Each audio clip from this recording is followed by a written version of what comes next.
নিপুণ ভাবতো যে এটা আমি করেছি এবং সে কিন্তু সক্রিয় ছিল এবং সে সাংবাদিক সম্মেলনে একটি প্রাসঙ্গিক কথা বলতে যে অপ্রাসঙ্গিক বিষয়টা তুলে ধরেছেন। আসলে আমি চুমু দিতে চাইনি, তাকে একজন তৃতীয় পক্ষ বলেছে, পীরজাদা ভাই তোমাকে বলেছে, তুমি নাকি তার চুমু দিতে বলেছ।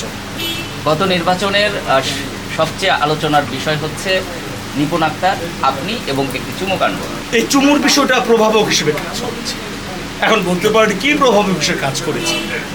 এই চুমু দেওয়ার বিষয়টা ছিল কিন্তু সম্পূর্ণ মিথ্যা, এবং আমি কিন্তু সেদিন থেকে কিন্তু প্রতিবাদ করে এসেছি আপনাদের সামনে এবং বিভিন্নভাবে সামাজিক যোগাযোগ মাধ্যমে, এবং আমি এখন কিন্তু এটা প্রতিবাদ করি যে এটা আমি করিনি। নিপুণ ভাবতো যে এটা আমি করেছি এবং সে কিন্তু সক্রিয় ছিল এবং সে সাংবাদিক সম্মেলনে একটি প্রাসঙ্গিক কথা বলতে যে অপ্রাসঙ্গিক বিষয়টা তুলে ধরেছেন।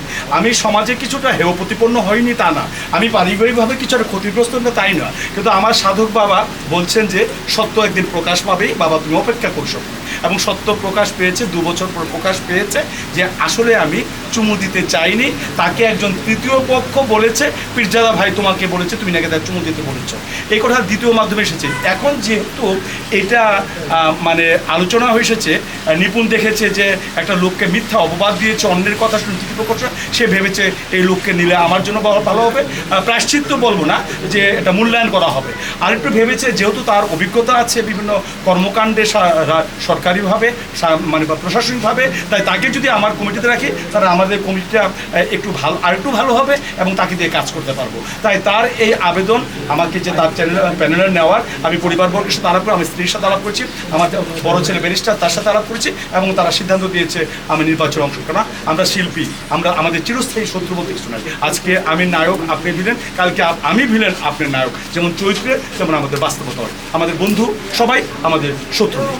এই যে চুমুর কথাটা বললেন যে আনুষ্ঠানিক সংবাদ সম্মেলনে সেই প্রাসঙ্গিক বিষয় অপ্রাসঙ্গিক কথা বলে ফেলেছে, এবং আপনি সামাজিকভাবে পারিবারিকভাবে একটা হেয় প্রতিপন্নের শিকার হয়েছেন, তাহলে এই যে আপনার ঘটনাটা যে মিথ্যা, সেটাও কি আসলে একটা সংবাদ সম্মেলনে বলা উচিত ছিল না সবাইকে, যে আসলে এই ঘটনাটা মিথ্যা? আসলে সংবাদ সম্মেলন কিন্তু আমাকে চুমু কাহিনী নিয়ে সাংবাদিক সম্মেলন হয়। আপনারা জানেন, আপনারা তো অনেকে এখানে ছিলেন প্রেস ক্লাবে, সেটা হয়েছিল নির্বাচনে একটা আচরণবিধি লঙ্ঘন করেছিল বলেছিল জাহেদ খান, টাকা দিয়েছে, সেটা নিয়ে প্রাসঙ্গিকভাবে আসতে যে অপ্রাসঙ্গিক বিষয় এসেছে যে হ্যাঁ প্রধান নির্বাচন কমিশন আমার উপর পক্ষপাতিত্ব করছে, তাকে চুমু দিতে দেয়নি বলে এই বিষয়টা এসেছে। এর জন্য সেটাকে আমি বেশি মাথায় নিয়ে, তবে আমি প্রতিবাদ করেছি। আমি জানি যে সত্য প্রকাশ পাবে, সেও বুঝতে পারে, যেহেতু শিক্ষিত সেও বুঝতে পারবে এবং তার বিশ্লেষণ করার ক্ষমতা আছে, সে বুঝতে পেরেছে। তাই আমি এটাকে সেই খারাপভাবে নিয়ে নিই। সত্য প্রকাশিত হয়েছে, এটা আমার নির্বাচনে আসার একটি বিষয় তা কিন্তু না।